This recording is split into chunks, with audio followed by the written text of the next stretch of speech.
जहाँ mill gate वाला थाना है वहाँ पे इन लोगों ने मेरे को रोड पे छोड़ दिया। इसके भाई ने मेरे को थाने से बाहर आकर मेरे जाति की गाड़ियाँ दी, मेरे को ये बोला तो सड़क छाप है तो 500 रुपये में जाती है, ऐसा बोला।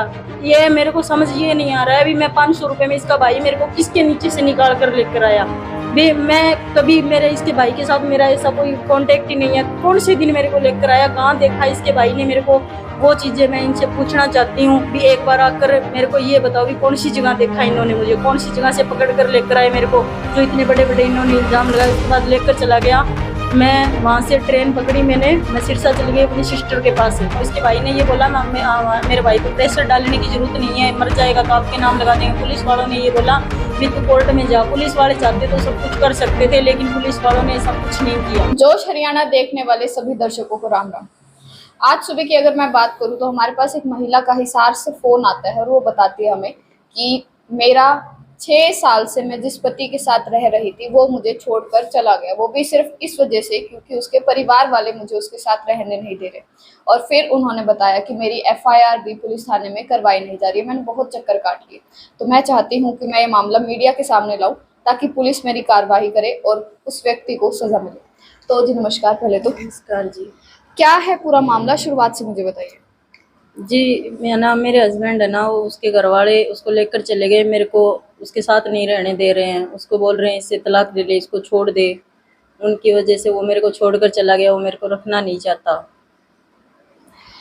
कितने समय पहले शादी हुई थी, क्या कुछ किस वजह से ऐसा हो रहा है जो भी हो रहा है? ये बीमार हो गया था, मैंने एडमिट किया इसको। एडमिट करने के बाद इसके घर वालों को मैंने फ़ोन किया, मैंने अच्छा किया इसके लिए भी, एक बार आकर मिल लेंगे। मुझे ये तो नहीं पता था कि आने के बाद मेरा घर उजाड़ देंगे ये। तो मैंने इनके पास फ़ोन किया, भाई आकर एक बार मिल लो, इसकी तबीयत ज़्यादा ख़राब है। तो घर वाले आ गए, पहले तो मना कर दिया भी हम नहीं आएंगे। उसके बाद घर वाले आ गए। आने के बाद अगले दिन सुबह सुबह इसकी मम्मी आने के बाद मैं वहाँ हॉस्पिटल से चली गई, क्योंकि इसकी मम्मी के साथ मेरी कभी मनी नहीं। तो मैं चली गई वहाँ से, घर नहाने के लिए चली गई। इसकी मम्मी ने पता नहीं ऐसा कौन सी भड़काया इससे, तो 1 घंटे 2 घंटे इसकी मम्मी इसके पास रही। मैं घर से वापस आई, इसने मेरे पास कॉल किया भी तू आजा, मेरी मम्मी जा रही है। मैंने कहा ठीक है। मैं हॉस्पिटल आई वापस। हॉस्पिटल आने के बाद मेरे को बोल रहा है कि तू घर भाग जा यहाँ से। मैंने कहा क्यों, ऐसा क्या हो गया? अभी 2-10 मिनट के लिए मैं घर गई हूँ यहाँ से, 6 दिन से यहाँ तेरे साथ हॉस्पिटल में पड़ी हूँ मैं, तो 10 मिनट में ऐसा कौन सी बात हो गई जो तू मेरे को हॉस्पिटल से निकाल रहा है? तो बोल रहा है कि मैंने बोल दिया तेरे को मैं देखना ही नहीं चाहता यहाँ। तो मैंने कहा भी फिर भी मैं ना इसके साथ, ये मेरे साथ झगड़ा करता रहा। मैं बाहर बैठी रही पूरे दिन। रात शाम हो गई थी, शाम होने के बाद मैं पूरी रात बाहर बैठी रही कुर्सी पे, मैं अंदर नहीं गई। इसको देखती रही, बार बार देखती रही भी ठीक है ग्लूकोज चढ़ रही है, ठीक है, देख कर आ जाऊँ बाहर से और अंदर आकर बाहर आकर बैठ जाऊँ। ऐसे किया मैंने इसके साथ।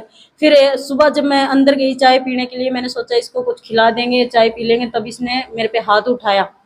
बोल रहा है मैं यहाँ से चली जा। इसने मेरे को 2 थप्पड़ मारे सिविल के अंदर, वहाँ से मेरे को धक्का दिया इसने, जबकि इसकी तबीयत खराब थी। इसने मेरे को धक्का दिया, मुझे नहीं पता रीजन क्या था, मेरे को रीजन का नहीं पता भी किस वजह से मारे इसने, सिर्फ इसी वजह से मारे इसने। उसके बाद बोल रहा है कि तू यहाँ से चली जा। मेरे को फिर इसने मारे तो मैंने भी सोचा भी इसकी तबीयत ज़्यादा खराब हो जाएगी, मैं घर चली जाती हूँ। मैं वहाँ से चली गई। रास्ते में मेरी फ्रेंड का घर है जिसको इसने धर्मबेन बना रखा है, मैं उसके घर चली गई। मेरे को भूख लगी हुई थी, 2 दिन से खाना नहीं खाया था। मैं उसके पास मैंने कॉल किया, वो बोल रही मैं घर हूँ। तो मैंने कहा चल ठीक है, मैं तेरे पास ही आ रही हूँ। मैं जाते जाते वहाँ चली गई। इसने मेरे को ये बोला रूम पे मत जाइयो, अगर रूम पे मिल गई तो हम तुम्हें मारेंगे। मतलब 6 साल से आप साथ रह रहे हो और एकदम से वो अपने परिवार से मिलते हैं और आपको कहता है मैं तुझे मार दूंगा। हाँ, अगर रूम पे मिल गई, मेरे रूम पे मत जाना, तू अपने घर जा, कहीं भी जा, मुझे तेरा कोई मतलब नहीं है, भी रूम पे नहीं जाएगी तू। तो मैंने कहा भी मैं तो फिर जाऊँ कहाँ? तो मैं डर के मारे मैं अपनी वहाँ फ्रेंड के घर चली गई। तो वहाँ जाने के बाद मैंने उसके हस्बैंड से फ़ोन करवाया भी ये एक बार फ़ोन कर दो भी मैं घर जा, अगर ये मेरे को कुछ नहीं बोलेगा तो मैं घर चली जाऊँगी। इसके सामने उस बंदे ने बार बार फ़ोन किए, भाई संदीप कोई बात नहीं, झगड़ा सबके साथ होता है, कोई दिक्कत नहीं है, पूनम घर आ रही है भी तू रख ले। इसके भाई ने साफ मना कर दिया कि भी इसको घर के अंदर घुसने ही नहीं देंगे, घुसने ही नहीं देंगे। ये तो अब जाएगी, हम तो इसको चाबी भी नहीं देकर जाएंगे। मेरे घर की चाबी जो मैं रेंट पे जहाँ पे घर पे रहती हूँ वहाँ पे रेंट पे इन्होंने क्या किया, ये सामान था मेरा, जो सामान था ना घर वालों ने दिया था मेरा, ने ना इन्होंने दिया था। जो भी मैं इसके साथ 6 साल से रह रही हूँ, मैंने खुद नहीं बनाया था वो।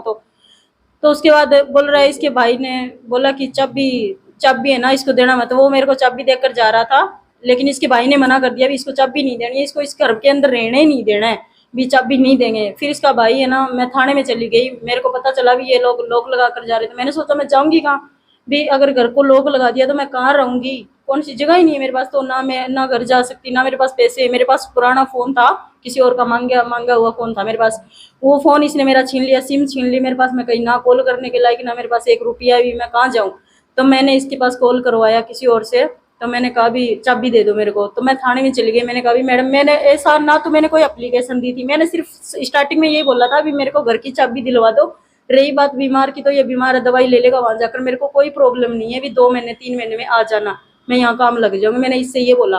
तो बोल इसने साफ मना कर दिया कि हम तो चाबी देंगे नहीं तेरे को। तो मैं तो रोड पे आ गई, मेरे को तो रोड पे महिला वहाँ जहाँ मिल गेट वाला थाना है वहाँ पे इन लोगों ने मेरे को रोड पे छोड़ दिया।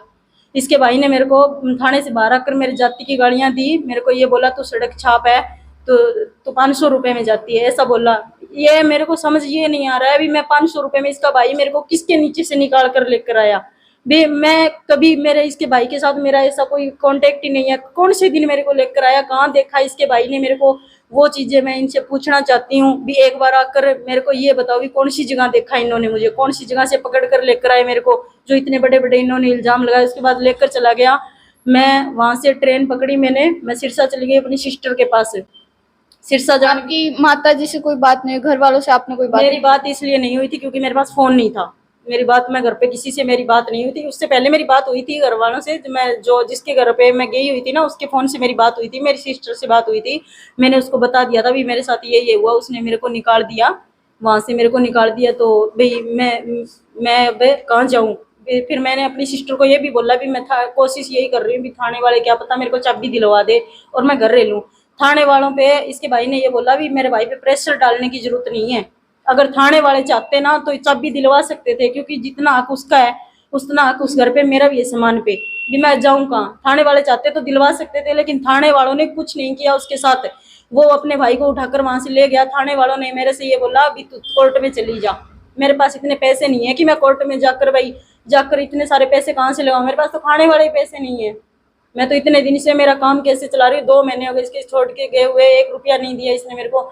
जब ये दवाई लेने आता है घर आता है, ये घर वालों से लुक कर आता है, घर पे भी आता है, लेकिन ऐसी बात नहीं है। आज मैं कहना चाहती हूँ कि जब इतना इतना घर वालों का कहना मानता है तो छुप छुप कर मिलने के लिए क्यों आता है, इन 2 महीनों में क्यों आता है मेरे पास बार बार जी। अगर तू छोड़ना ही चाहता तो बार बार क्यों आता है मेरे पास, ये हर बार आता है मेरे साथ, वो सब करता है जो जो हमेशा से करता है। और घर वालों के पास जाने के बाद ये मेरे साथ बात नहीं करता, मेरी कॉल अटेंड नहीं करता, मेरे को बोलता है वहां उनके कहने में बोलता है भी मैं तेरे को रखूंगा नहीं। जब भी आता है ये बंदा मिलकर जाता है मेरे से। आज मैं ये बात कहना चाहती हूँ इनके घर वालों से भी, अगर ऐसे हो तो फिर रखो ना, फिर क्यों आने देते हो। इससे पहले भी आपकी कोई शादी हुई थी? हाँ, इससे पहले मेरी शादी हुई थी, श्याम सुख में मेरी शादी हुई थी। वहां से मेरे साथ मारपीट होती थी, तो मैं वहां से मैंने सोचा भी चलो कोई बात नहीं। जब मैं इससे मिली थी उस टाइम उन्होंने मेरे को मारकर निकाला था। तो आप इससे कैसे मिले थे, क्या नाम है इनका? संदीप नाम है। कहाँ के रहने वाला है ये इंदा छुई, टुहाना के पास में इंदा छुई गाँव है, वहां से है ये। तो आपकी इनसे मुलाकात कैसे हुई थी, और जो आपकी पहले शादी हुई थी वो किस तरीके से टूटी थी? वो घर वालों ने की थी, मेरी घर वालों ने की थी वो। तो वहाँ पे मेरे साथ मारपीट हुई, तो मैं वहाँ से आ गई थी। मेरे को बहुत ज़्यादा मारा, तो मेरे बहुत ज़्यादा चोट भी लगी हुई थी उस टाइम पे, तो मैं वहाँ से आ गई। आने के बाद ये मेरे को रास्ते में मिला था, यहाँ पे ये नहीं है ठसका, ये ठसका गांव से आ रहा था, बीच में दुर्जनपुर आता है, और मैं वहाँ श्याम सुख से दुर्जनपुर वहाँ खड़ी थी। मेरे पास पैसे भी नहीं थे, मेरे पास फ़ोन भी नहीं था। तो मैंने इससे फ़ोन मांगा भी भाई, मैंने इससे ये बोला, ये इधर से आता दिखाई दे रहा था मेरे को, मैंने कहा आपका फ़ोन दे दो मेरे को एक बार। तो भाई मेरे को मेरे घर कॉल करनी है भी, मेरे पास पैसे नहीं है, मैं घर वालों से या तो ये बोलूँगी मेरे को लेने के लिए आओ, मैं यहाँ हूँ, इस मुसीबत में हूँ। तो मैंने इससे फ़ोन मांगा, उसके बाद इसने फ़ोन दे दिया। मेरे घर वालों ने, किसी ने फ़ोन नहीं उठाया उस टाइम पे, किसी ने फ़ोन नहीं उठाया। मेरे को 2 ही नंबर याद थे, दोनों नंबरों पे कॉल किया, किसी ने फ़ोन नहीं उठाया। उसके बाद हम फ्रेंडली बात करने लगे धीरे धीरे। फिर उसके बाद इसने मेरे को 3 दिन बाद इसने अपने घर जाकर बता दिया मैं उस लड़की से शादी करूँगा, 3-4 दिन बाद बता दिया। इसके भाई ने कहा हम मैं तेरी लव मैरिज करवा दूंगा। मेरे को हिसार पार्क में बुलाया गया, जिंदल पार्क में बुलाया गया। इसके भाई ने आने के बाद इसको दुकान पे इसका फोन तोड़ दिया। इसके भाई ने पार्क में आने के बाद मेरे को बुलाकर बुलाया गया वहाँ पे। इसके भाई ने मेरे को ये बोला अगर तू यहाँ से चली जा, नहीं तो फिर अच्छा नहीं होगा तेरे लिए। तो मैं मेरे को वहां से निकाल दिया, हम दोनों को अलग कर दिया। उसके बाद ये 10 दिन के बाद ये जा रहा है गुड़गांव, घर वालों से झगड़ा कर कर। गुड़गांव जाने के बाद ये मेरे को 1.5 महीने बाद गुड़गांव लेकर चला गया। 1 साल तक ये मेरे साथ एक साल 2-3 महीने तक ये मेरे साथ बिना कागजों के रहा है गुड़गांव में, अच्छे से रखता था। फिर मैंने प्रेशर डाला इस पे भी, मेरे कागज बनवा, क्या पता तो कल को मेरे को छोड़कर जा सकता है। फिर इसने ये कागज बनवाए, पिलानी रहने लगे, उसके बाद कागज बनवाए और अभी भी फिर छोड़कर चला गया। तो आपने बताया कि वो अपने घर वालों से झगड़ा करके चला गया था, तो घर वालों से झगड़ा करके सिर्फ उसे घर से बाहर निकाला गया था या कुछ और भी हुआ था? नहीं, कुछ ये मुझे नहीं पता है। वो बोल रहा है कि मैं घर पे झगड़ा कर कर गया, इस बात का मुझे नहीं पता है भी वो झगड़ा कर कर गया या नहीं गया। जिस टाइम भी मेरे को तो फिर लेकर गए वो 1.5 महीने बाद, तो मुझे नहीं पता उस टाइम का भी झगड़ा किया भी है या फिर कोई अपने भी ऐसे ही गया है वो। हाँ, बेदखल किया उसने मेरे को। जब वो मुझे लेकर के चला गया गुड़गांव, इनके घर वालों को 2-3 दिन के बाद पता लग रहा है भी उसको लेकर चला गया गुड़गांव। किसी ने पता नहीं बता दिया या फिर किसी ने कुछ बोल दिया, पता नहीं इस बात का। तो इसके भाई ने, इसकी मम्मी ने धमकी दी, या तो हम बेदखल करेंगे तेरे को, या तो इसको छोड़ दिया इसको। इसने ये बोला भी मेरे लिए ये इतनी दूर छोड़ कर आई है, ये घर वापस नहीं जा सकती, मैं नहीं छोड़ सकता इसको। इसने अपने घर वालों को छोड़ दिया, इसके घर वालों ने अगले दिन इसको बेदखल कर दिया। जब अगर बेदखल कर रखा है तो फिर इसको बार बार घर में क्यों बुलाया जा रहा है? बेदखल है। जब मैं इनको ये बोलती हूँ भी मैं केस करूंगी, तो फिर बोलते हैं कि हम तो बेदखल के कागज दिखा देंगे भी, हमने तो बेदखल कर रखा है इसको। तो जब बेदखल है ये, तो एक बात समझ नहीं आ रही, बार बार घर पे क्यों बुला रहे हैं इसको, क्यों बुलाया जा रहा है घर पे? अगर बेदखल ही कर रखा है तो कोई मतलब ही नहीं है बुलाने का, कहीं भी जाओ, ये क्या मतलब है? घर वाले है ना खुद ये सोच रहे हैं भी इन दोनों को अलग कर दिया जाए, घर वाले खुद ये सोच रहे हैं। पर घर वाले ऐसा क्यों सोच रहे कि आप दोनों को अलग कर दिया जाए? क्योंकि उन्होंने तो पहले ही संदीप को बेदखल कर रखा है। ये ना लोग दिखाऊ कर रखा था। इसके बाद मेरे पास बात आ गई थी, बोल रहे थे भी कहीं ऐसा ना हो इसके पूनम के घर वाले केस करेंगे कल को, हम तो ये बोल देंगे केस करेंगे। जब मेरे को लेकर गया तो भी हम फंस जाएंगे, इस वजह से इन्होंने बेदखल किया था। उसके बाद इसको 1 साल बाद ही घर बुला लिया था। मतलब पूरी साजिश के तहत बेदखल किया था, ना कि घर से चला गया था इस वजह से? हाँ, इस वजह से नहीं किया, एक बार के लिए गुस्से में किया होगा, लेकिन उसके बाद 12 महीने के बाद बुला लिया था इसको घर पे। तो क्या आपको यहाँ पे संदीप की गलती नहीं लगती है कि उसको बेदखल घर से कर दिया गया था, फिर भी वो घर जाता था और आपके पास से उसके घर वालों ने आपको उससे मिलने के मना कर दिया था, लेकिन फिर भी वो आपके पास भी आता था? हाँ, मैं गलत है ये, क्योंकि जिस बंदे में गुस्सा होता है, जो इतना सब कुछ होने के बाद ही बंदा अंदर घुस जाता है, तो वो बंदा को किसी का नहीं हो सकता। वो जो बंदा 6 साल मेरे साथ रहकर मेरे साथ ऐसा कर कर जा सकता, तो वो किसी और का क्या होगा? किसी का नहीं होगा वो।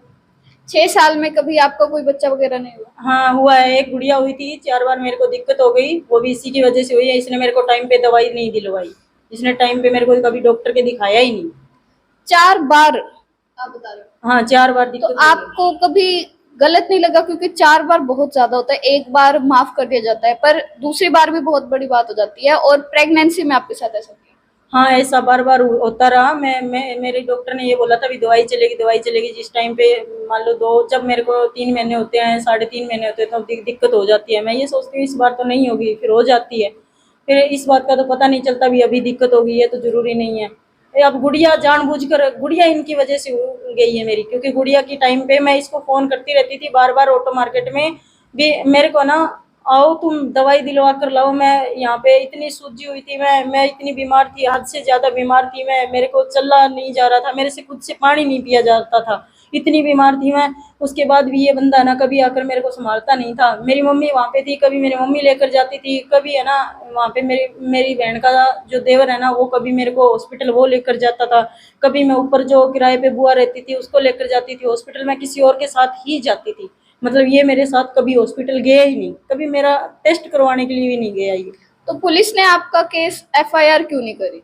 अब पता नहीं, वो बोल रहे हैं मेरे जेठ है और वो बोल रहे हैं हमारी जान पहचान ज्यादा है। मुझे नहीं पता इस वजह से ही नहीं कर रहे हैं क्या। नहीं, लेकिन पुलिस को तो पहले नहीं पता होगा ना पूरे मामले का। जब आप पहली बार पुलिस के पास गई तब पुलिस ने मामला क्यों नहीं दर्ज किया?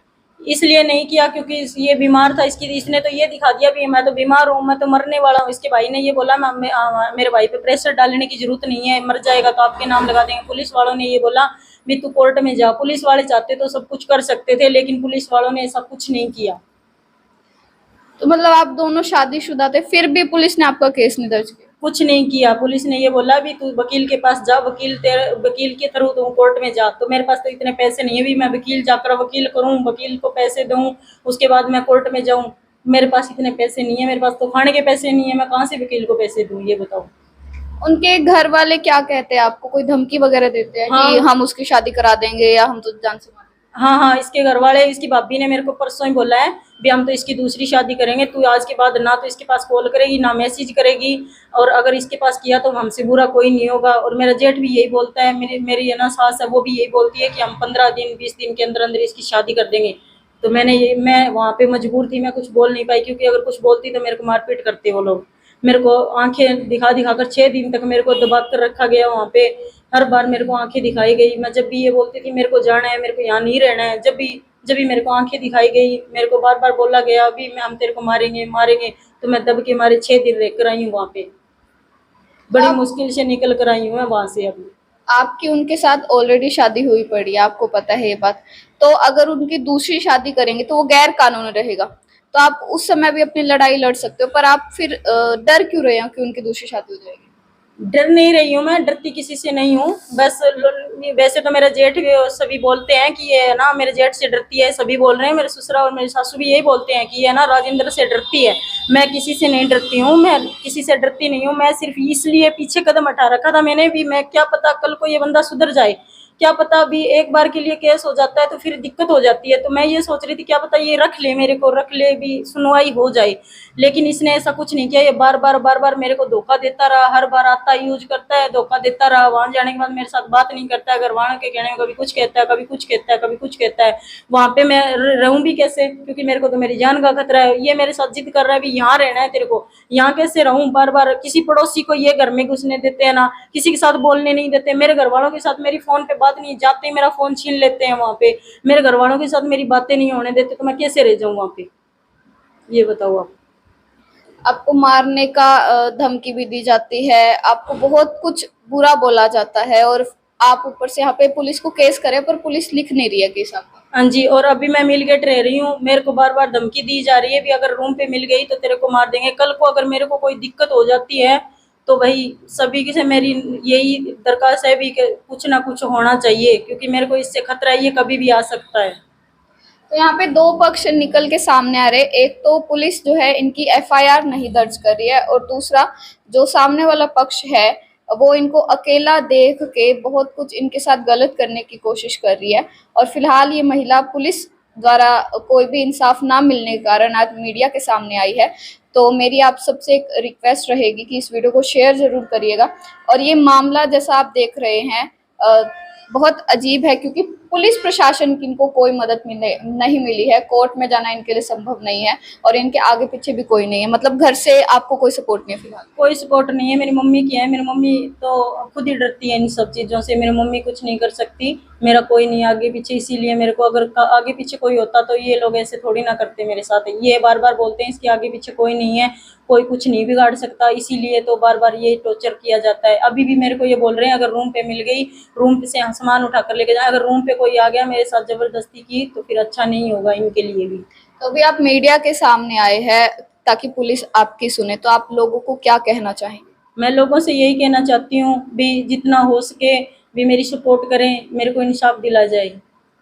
तो भी आपने सुना इनकी पूरी जो बातचीत रही, और पुलिस प्रशासन इनकी नहीं सुन रही है। इनकी यही उम्मीद है कि अगर ये वीडियो मीडिया में जाती है तो शायद पुलिस प्रशासन इनकी सुनेगी, और ये वीडियो जब अपलोड हो जाएगी उसके बाद ये पुलिस के पास जाएंगे, एफआईआर भी दर्ज कराएंगे, अपनी लड़ाई भी लड़ेंगी।